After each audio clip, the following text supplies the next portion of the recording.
The Soul Makossa remix. This is Democracy Now!, democracynow.org, The War and Peace Report. I'm Amy Goodman with Juan Gonzalez. Well, last month, the pioneering TV broadcaster Don Cornelius died at the age of 75. As the host of Soul Train, Cornelius helped bring the voice of African Americans into living rooms across the country. Many obituaries described Cornelius as the African American Dick Clark, the legendary host of American Bandstand. In 1956, Dick Clark began hosting a show called Bandstand in the Philadelphia region. Within a year, the show was renamed American Bandstand and began airing daily on national TV. It soon became one of the most popular and influential TV shows ever. The show introduced millions of young people to rock and roll music and new dance moves.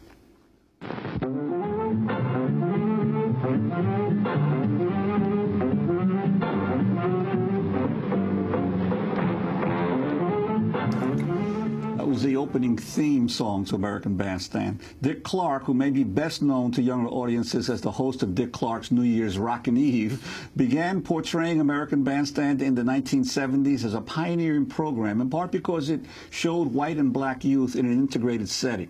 In 1978, Dick Clark wrote, quote, "The civil rights movement captured the conscience of America as the first wave of sit-ins spread throughout the South, while sympathetic boycotts were organized in the North. I'm proud to say Bandstand was already by then one of the first integrated shows on national television."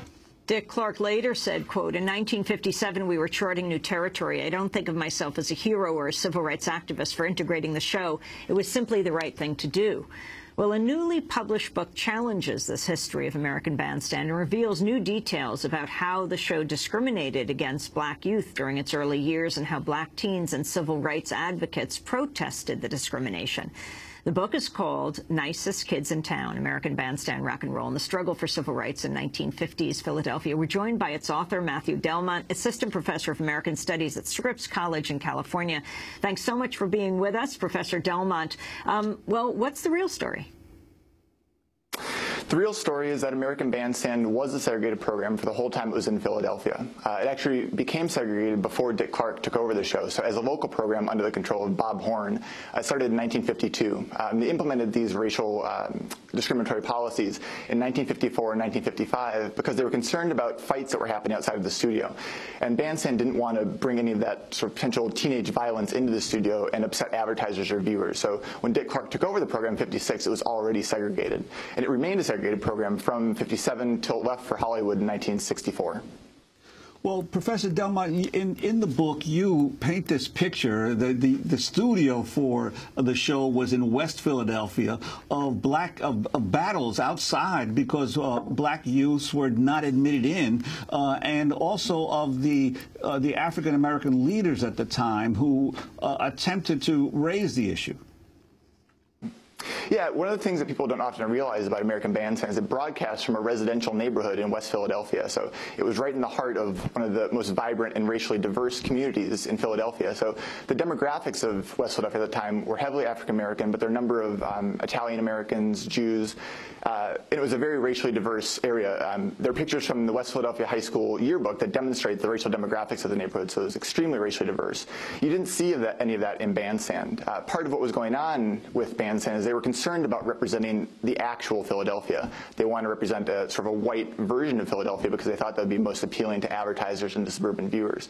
But this became a point of controversy almost immediately for the African American community. So I found evidence of dozens of cases of African American teenagers or their parents protesting the show, writing into the African American newspaper, the Philadelphia Tribune, to try to get people to take up this case, including many of the early civil rights activists in Philadelphia. Professor Delmont, how would you explain the Bandstand policies? And then just take us through the change and the activism, the protests that we don't know very much about today. Sure.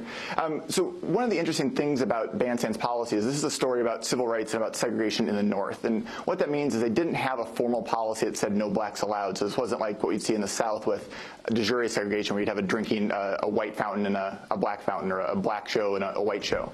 In the case of Philadelphia, they had a host of very underhanded techniques they would use to keep black teens off the show. So some of the things they would do is they'd say that we have a dress code, and it just would so happen that the African American teens who'd wait in line outside of the show would never have on the right clothes to get in the show. Or they would request people to write in advance to get tickets to go to the show.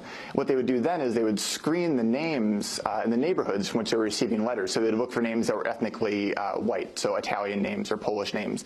And they would send passes to those kids, but not to kids who they thought were African American or who they knew lived in African American neighborhoods.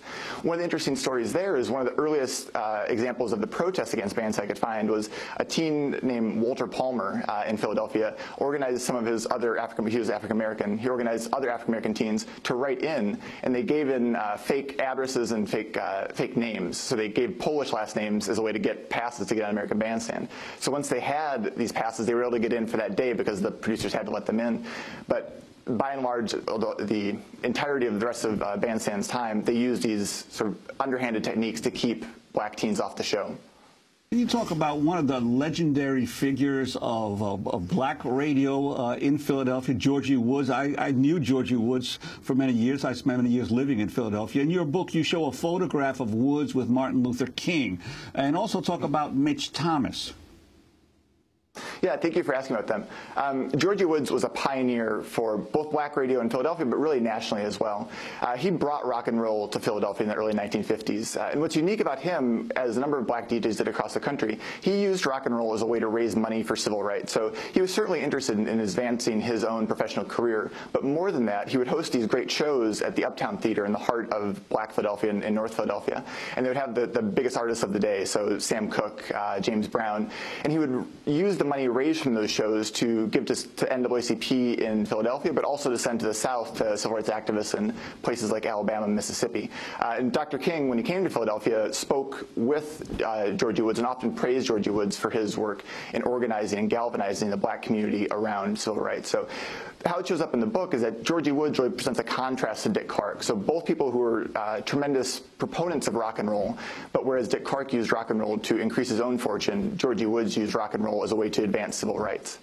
Mitch Thomas, another black DJ from Philadelphia, he had a television show that was very similar to Bandstand. It broadcast from Wilmington, Delaware. It was called The Mitch Thomas Show. And what was interesting about this is Mitch Thomas was a black DJ, and all the teens who were on his show were African American. So the show comes on in 1955, some 15 years before Soul Train, and it's the first example of an all African American televised dance show. What was interesting in the context of American Bandstand is that you would see the dances on The Mitch Thomas Show 2 weeks before you'd see them on Bandstand. So the Bandstand teenagers were watching the Mitch Thomas Show to learn the newest dances, things like the stroll, and then those would come on Bandstand a couple weeks later, usually uncredited, so they were taking the creative energies of black teens and selling them nationally. So when Dick Clark was talking about integrating, how he integrated the show, he was referring more to the African-American performers that he invited on, not to the actual participants and the dancers in his show. Did you have a chance to talk to Dick Clark himself and ask him to back up some of his assertions earlier on about how he participated to some extent in the civil rights movement? You know, I reached out to Dick Clark's PR folks 3 times, and he declined to comment on the project. What I can say is that there are over a dozen cases of him speaking publicly in print, either in magazine articles or in his own published work in American Bandstand, where he talks directly about the integration of American Bandstand, some of the things you quoted at the top of this segment. So the struggle for me was really trying to understand how he came up with this memory that he integrated American Bandstand. And I should say, when I started the project, I actually thought that the show was integrated. I planned to use American Bandstand as an example of teens being brought together across racial lines at the same time segregation was going on in schools and in neighborhoods in Philadelphia. The story with Dick Clark, though, is he doesn't actually start to offer this memory of integrating American Bandstand until the 1970s, when Soul Train becomes a competitor to American Bandstand. So from 1957, when he supposedly integrated the show, until the 1970s, he doesn't say anything about integrating American Bandstand. It's not until Soul Train becomes a competitor that he wants to offer up this memory. And had he just said that he integrated the show in terms of musical performers, that part's true. There were a number of African-American performers who were on the show who were able to sell more records because of it. But in terms of African-American teens being welcome on the show, that is counter to all of the available evidence I was able to find. Finally, why it's relevant today, and we just have a few seconds. Matthew Delmont. Okay. It's relevant today because we need to speak honestly about the history of race and segregation in America. Places like Philadelphia, places like Chicago, places like Los Angeles, segregation was very real and very alive. So American Bandstand offers a way to speak honestly about American history rather than offering a whitewashed version of it. Matthew Delmont, we want to thank you very much for being with us, Assistant Professor of American Studies, joining us from Scripps College in California, author of the new book, The Nicest Kids in Town, American Bandstand, Rock and Roll, and the Struggle for Civil Rights in 1950s Philadelphia. And that does it for our broadcast. Tomorrow I'll be speaking in Seattle, Saturday night at the University of Washington in Kane Hall, room 120. The event's at 7 p.m. Check our website, as you should, for our new job opening, a development director, full-time. Go to our website.